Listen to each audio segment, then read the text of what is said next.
Hello नमस्कार दोस्तों। Recently international monetary fund द्वारा एक वर्ल्ड आउटलुक रिपोर्ट निकाली गई, जहां पर विश्व की जितनी भी अर्थव्यवस्था है उनकी जीडीपी के ग्रोथ रेट को उन्होंने दर्शाया और यह पता लगा कि भारत की जो अर्थव्यवस्था है वो 8.2% से ग्रो कर रही है, जो कि पूरे विश्व के अंदर सबसे तेज ग्रोइंग जीडीपी है आज के समय पर।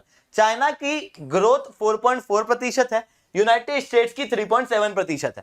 अगर मैं भारत की बात करूं उसके पहले के रिकॉर्ड की, तो 2021 के अंदर भारत की जो ग्रोथ थी जीडीपी के अंदर वो 8.9% थी। इसके पहले जो आईएमएफ ने अपने रिपोर्ट के अंदर फोरकास्ट बताया था, उसके अनुसार भारत की जो ग्रोथ रेट थी जीडीपी के अंदर वो 9% थी। अभी वॉर वगैरह के कारण और साथ में फ्यूल के प्राइस बढ़ने के कारण भारत के अंदर इन्फ्लेशन बढ़ रहा है, जिसके कारण से भारत की जो ग्रोथ रेट है 2022 के अंदर वो 8.2% दर्शाई जा रही है। वहीं ये चाइना और यूएस के मुकाबले काफी बेहतर है। चाइना के अंदर जो इकोनॉमी 2021 के अंदर 8.1% से ग्रो कर रही थी, वो अभी 4.4% से ग्रो कर रही है। फोरकास्ट ये बता रहा 2023 की जो ग्रोथ है वो 5.1% बताई जा रही है, क्योंकि चाइना के अंदर जीरो कोविड पॉलिसी चल रही है और वहां पर कोविड-19 जो है वो एक प्रचंड रूप दिखा रहा है, जिसके कारण से वहां की इकोनॉमी बहुत तेजी से ग्रो नहीं कर पा रही है। वहीं यूनाइटेड स्टेट्स की बात करें तो 2021 के अंदर 5.7% की ग्रोथ हम लोगों को यूनाइटेड स्टेट्स के अंदर देखने को मिल रही थी। 2022 के प्रोजेक्शन ये बताते हैं कि यूनाइटेड स्टेट्स की अभी जो ग्रोथ होगी वो 3.7% होगी और अगले साल 2.3%। ये मैं डाटा अलग अलग चाइना और यूएस के क्यों बता रहा हूं? कहने का मतलब यह है कि पूरे विश्व की अर्थव्यवस्था जो 2021 के अंदर ग्रो कर रही थी जिस स्पीड से, 2022 के अंदर उस स्पीड से ग्रो नहीं कर रही है due to the war effect, क्योंकि रशिया और यूक्रेन के बीच में जो ये वॉर चल रहा है उसके कारण। वहीं विश्व की अर्थव्यवस्था की बात कर लेते हैं एक बार, तो विश्व की अर्थव्यवस्था 6.1% से 2021 के अंदर ग्रो कर रही थी। अभी जो 2022 है इसके अंदर जो पहला प्रोजेक्शन था वो 4.4% था और अभी प्रोजेक्शन जो बताया जा रहा है वो 3.6% बताया जा रहा है। मतलब पूरे जो विश्व का प्रोजेक्शन है, फोरकास्ट है, वही 0.8% से कम हो चुका है। भारत का भी पहले फोरकास्ट 9% था आईएमएफ के द्वारा और वो कम होके 8.2% हो गया। यहां पर भी 0.8% की कमी जो है वो देखने को मिल रही है। मतलब वही के जो पूरे विश्व का है वही प्रोजेक्शन जो है वो यहां पर भी कम होता हुआ दिखाई दिया भारत के अंदर। इसके अलावा दूसरे प्रोजेक्शन की बात करूं तो वर्ल्ड बैंक की माने तो भारत के अंदर जो इकोनॉमिक ग्रोथ है, जो जीडीपी की ग्रोथ है 2022 के अंदर वो 8% मानी जा रही है, एडीबी की 7.5% और आरबीआई का कहना है कि भारत 2022 के अंदर 7.2% से ग्रो करेगा।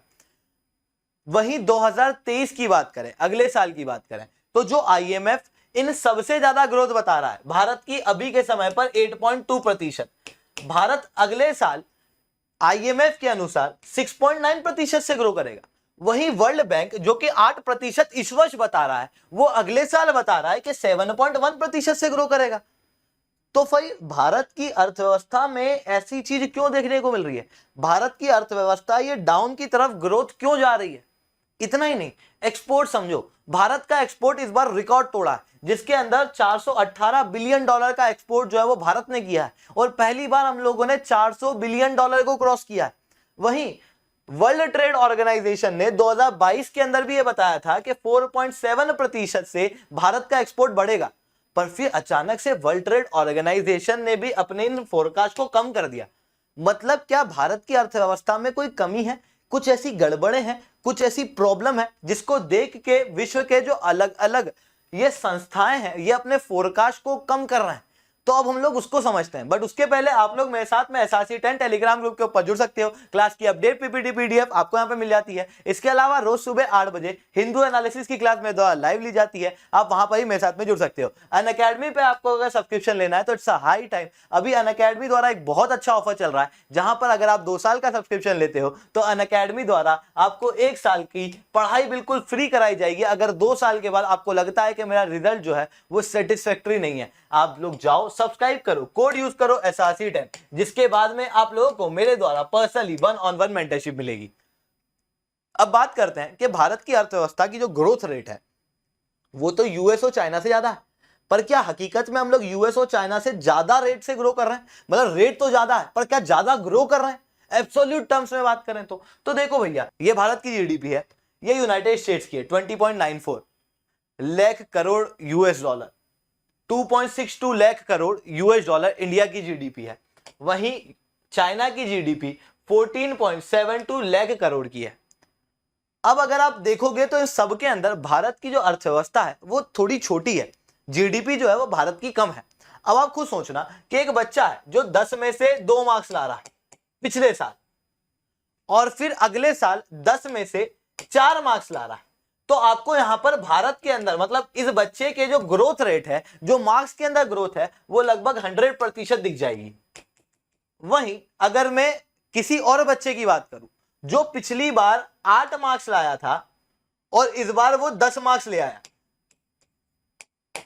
आप देख पा रहे हो कि ग्रोथ एब्सोल्यूट टर्म में उतनी है, एब्सोल्यूट टर्म में 2 ही मार्क्स से ग्रो कर रहे हैं दोनों, पर यहां पर आप देखोगे तो इसकी ग्रोथ 25% पता चलेगी।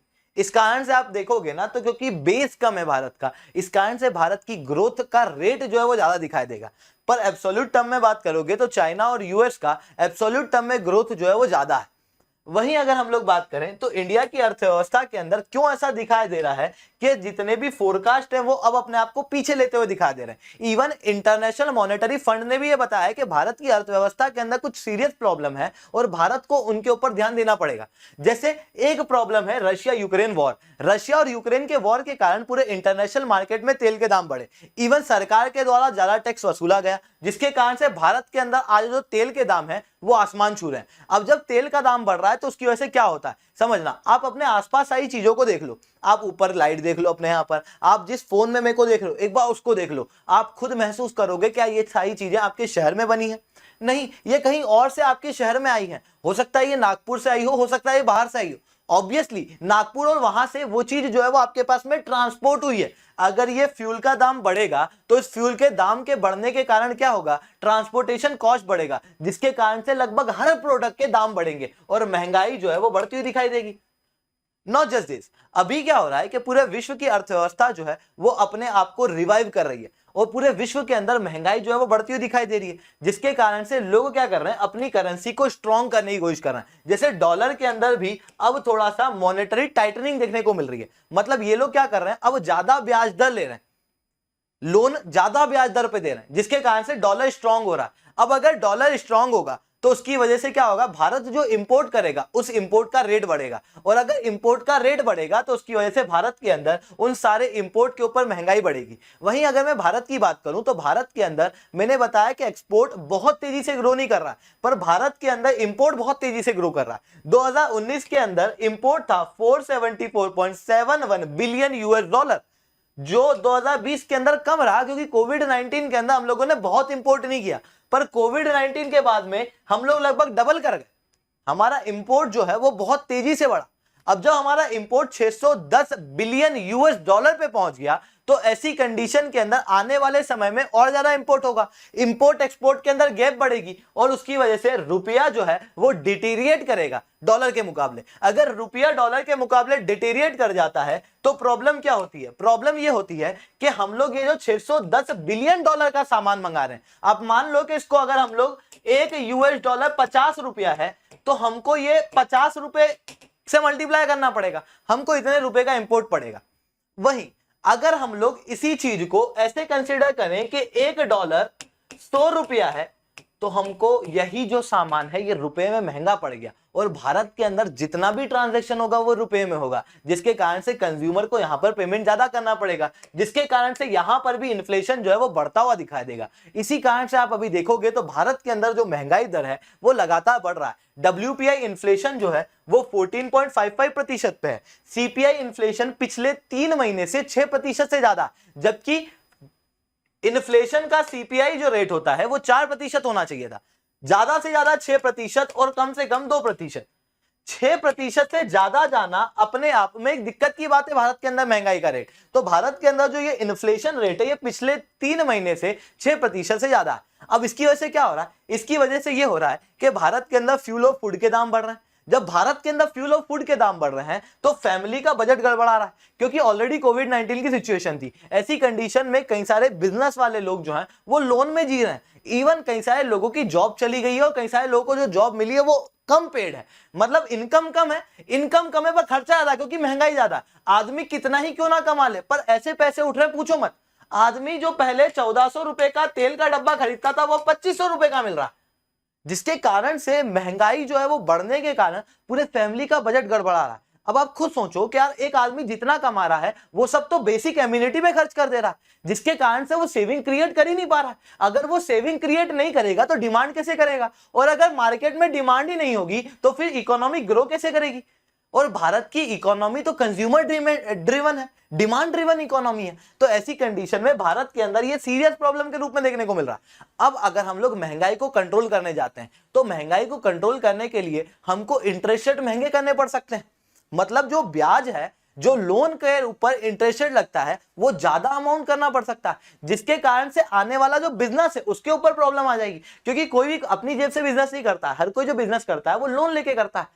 लोन लेके ही व्यक्ति दुकान डालेगा, जिसके कारण से अगर लोन का रेट ज्यादा होगा, ब्याज दर ज्यादा होगा, तो महंगाई तो कम हो सकती है, मनी सप्लाई तो कम हो सकता है मार्केट के अंदर, पर उसकी वजह से डायरेक्ट इंपैक्ट जीडीपी पे दिख जाएगा। नॉट जस्ट दिस, एक व्यक्ति जो लोन लेगा उसके बावजूद भी मार्केट में के अंदर डिमांड होगी, फिक्स नहीं है। उसके बावजूद भी मार्केट के अंदर डिमांड होगी, फिक्स नहीं है। उसने वो लोन लेके अगर बिजनेस कर भी लिया तो उसके बाद में वो लोन कैसे चुकाएगा, क्योंकि ब्याज दर ज्यादा है, इंटरेस्ट रेट ज्यादा है। तो ये प्रॉब्लम जो है वो अभी देखने को मिल रही है। मतलब आरबीआई के सामने एक डायलेमा है कि ब्याज दर को बचाऊं या ब्याज दर को बढ़ाऊं, दोनों के अंदर ही प्रॉब्लम देखने को मिल रही है। मतलब इंडिया की अर्थव्यवस्था के अंदर बड़ी प्रॉब्लम्स है। पहली प्रॉब्लम क्या है, इंटरेस्ट रेट की। तो दूसरी प्रॉब्लम कंजप्शन की है, डिमांड बढ़ाना। तीसरी प्रॉब्लम क्या है, तीसरी प्रॉब्लम यह है कि इंपोर्ट बढ़ रहा है, एक्सपोर्ट भी बढ़ रहा है, पर इंपोर्ट के बढ़ने का रेट ज्यादा है। ऐसी कंडीशन में क्या हो रहा है कि भारत का जो फिस्कल डेफिसिट है वो भी गड़बड़ा रहा है, जिसके कारण से इसको भी हम लोगों को टैकल करना। इसको टैकल करने के साथ में अभी आपको देखने को मिला कि जब रशिया यूक्रेन वॉर हुआ था तो उस दौरान में भारत के अंदर जो रुपया है वो बहुत तेजी से डिटेरिएट कर गया था। भारत की अर्थव्यवस्था के अंदर जो रुपया है वो बहुत ज्यादा फ्लक्चुएट कर रहा है, तो उसके ऊपर भी ध्यान देना है। फॉरेन कैपिटल वोलेटाइल है, उसके ऊपर भी ध्यान देना है। और आने वाले समय के अंदर हो सकता है कोई नई वेव आ जाए, तो उसके लिए भी अपने आप को तैयार करके रखना है। कुछ सीरियस चैलेंज जो है वो आईएमएफ द्वारा बताए जा रहे हैं कि भारत जो है वो महसूस कर रहा है अपनी अर्थव्यवस्था के अंदर, और ये सारी चीजें मिलाकर एक बड़ी प्रॉब्लम और क्रिएट कर दे रहा है भारत के अंदर, दैट इज अनएम्प्लॉयमेंट। और अनएम्प्लॉयमेंट भी ऐसे समय पर जब भारत के पास में डेमोग्राफिक डिविडेंड है, मतलब ऐसी आबादी है जो अभी जवान है, जिसको काम मिलना चाहिए था पर उसको वो काम नहीं मिल पा रहा है। तो ये सारी चीजें जो है वो हमारी अर्थव्यवस्था के अंदर अभी हम लोग को देखने को मिल रही है। तो दोस्तों आज के लिए इतना ही। लेक्चर अच्छा लगा हो तो लाइक करो, लेक्चर बहुत अच्छा लगा हो तो नीचे SRC10 कमेंट करो। अगर आप लोगों को अनअकैडमी के ऊपर सब्सक्रिप्शन लेना है तो आप लोग कोड यूज कर सकते हो SRC10, जिसके बाद में आप लोगों को मेरे द्वारा पर्सनली 1-on-1 मेंटरशिप मिलेगी। और दोस्तों अनअकैडमी की दुनिया में मैं SRC10 नाम से जाना जाता हूं। आप लोग कहीं पर भी इस SRC10 कोड का यूज करते हो तो दिल मेरा भी धड़कता है। इतना ही नहीं, अनअकैडमी द्वारा प्रीलिम्स की प्रैक्टिस बुकलेट जो है वो लॉन्च की गई है, आप इसको भी बिल्कुल से खरीद सकते हो।